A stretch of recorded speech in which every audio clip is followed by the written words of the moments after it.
सुप्रभात बच्चों, हिंदी कक्षा में तुम सबका स्वागत है। बच्चों, आज हम लोग हिंदी व्याकरण अनुच्छेद लेखन पढ़ेंगे। अनुच्छेद कैसे लिखते हैं वो जानेंगे। तो अनुच्छेद कैसे लिखते हैं उसको जानने से पहले हम जानेंगे अनुच्छेद क्या है या अनुच्छेद किससे कहलाता है।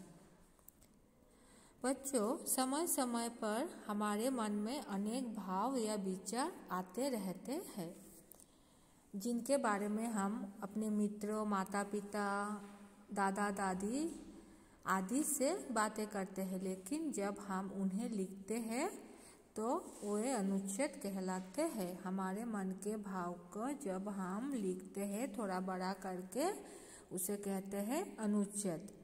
किसी एक भाव या विचार पर सोच समझकर लिखा गया लेख को अनुच्छेद कहलाता है। सोच समझकर लिखा गया लेख को ऐसे कुछ मन में आए और लिख लिए, वो अनुच्छेद लेखन नहीं होता है। उसमें सोच समझकर एक लेख लिखना पड़ता है, तभी होता है वो अनुच्छेद। तो अनुच्छेद लिखने के कुछ नियम भी होते हैं, जैसे जिस विषय पर अनुच्छेद लिखना है पहले उसके बारे में सोचना चाहिए, उस विषय के बारे में सोचना चाहिए, उस विषय पर तुम्हारा कितना ज्ञान है उस पर ध्यान रखना चाहिए। उसके बाद विचारों को क्रम में से लिखना चाहिए। उसके बाद क्या करना चाहिए, जिस विषय में तुम्हें अनुच्छेद लिखना है उसको सोचने के बाद अपने विचारों को क्रम से लिखना चाहिए। एक क्रम से मतलब एक के बाद एक। उसके बाद और एक नियम है अनुच्छेद लिखने की, जो है कि वाक्य छोटे, सरल और स्पष्ट होने चाहिए। जिस विषय में भी अनुच्छेद लिखोगे उसके वाक्य छोटे, सरल और स्पष्ट होने चाहिए, ताकि दूसरे पढ़कर उसको समझ सके। और अनुच्छेद को प्रभावशाली बनाने के लिए कहीं कहीं पर क्या करना चाहिए, प्रभावशाली शब्दों और मुहावरों का भी प्रयोग करना चाहिए। इससे क्या होता है, अनुच्छेद अच्छा माना जाता है, पढ़ने में अच्छा लगता है और अनुच्छेद को भी अच्छा माना जाता है, जबकि हम अनुच्छेद में अगर प्रभावशाली शब्दों और मुहावरों का प्रयोग करें। और एक बात, अनुच्छेद निबंध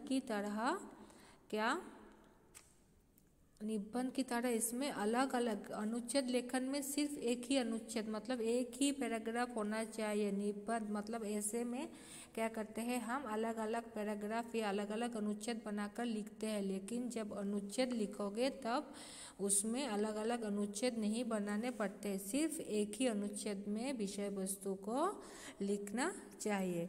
तो ये हो गए अनुच्छेद लेखन के नियम। उसके बाद हम और आज एक अनुच्छेद लेखन पढ़ेंगे जिसका विषय है खेल और स्वास्थ्य। तो खेल और स्वास्थ्य के बारे में एक अनुच्छेद हम पढ़ेंगे। मेरी माँ कहती है स्वास्थ्य तन में ही स्वास्थ्यमान रहता है। तब मैंने सोचा कि अपने आप को स्वस्थ रखने के लिए भला खेलने से अच्छा और क्या हो सकता है। सोचते सोचते मैं घर के पास वाले खेल के मैदान में पहुंच गया। वहाँ फुटबॉल का मैच चल रहा था। खिलाड़ी फुटबॉल को यहाँ वहाँ ठोकरे मारकर किसी भी तरह गोल पोस्ट में पहुँचाना चाहते थे।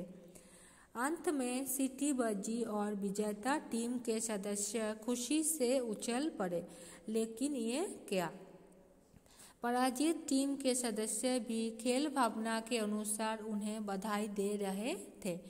अगली शाम को मैं अपने मित्रों के साथ मैदान में पहुंचा और फुटबॉल खेलना शुरू कर दिया। खेलना एक अच्छा व्यायाम होता है, इससे हम में नई ताकत का संचार होता है, हमारा स्वास्थ्य बहुत अच्छा हो जाता है। टीम में खेलने से खेल भावना का विकास होता है। इस तरह खेल हमारे शारीरिक स्वास्थ्य के साथ साथ हमारे मानसिक विकास में भी सहायक होते हैं। तो ये है खेल और स्वास्थ्य के बारे में अनुच्छेद लेखन। तो बच्चों, इस अनुच्छेद लेखन इसको अच्छे से पढ़ना और समझने की कोशिश करना, इसके नियमों को भी अच्छे से ध्यान से पढ़ना कि अनुच्छेद लिखते समय क्या क्या बातें ध्यान में रखनी चाहिए, और खेल और स्वास्थ्य इस अनुच्छेद को अच्छे से पढ़ना। धन्यवाद।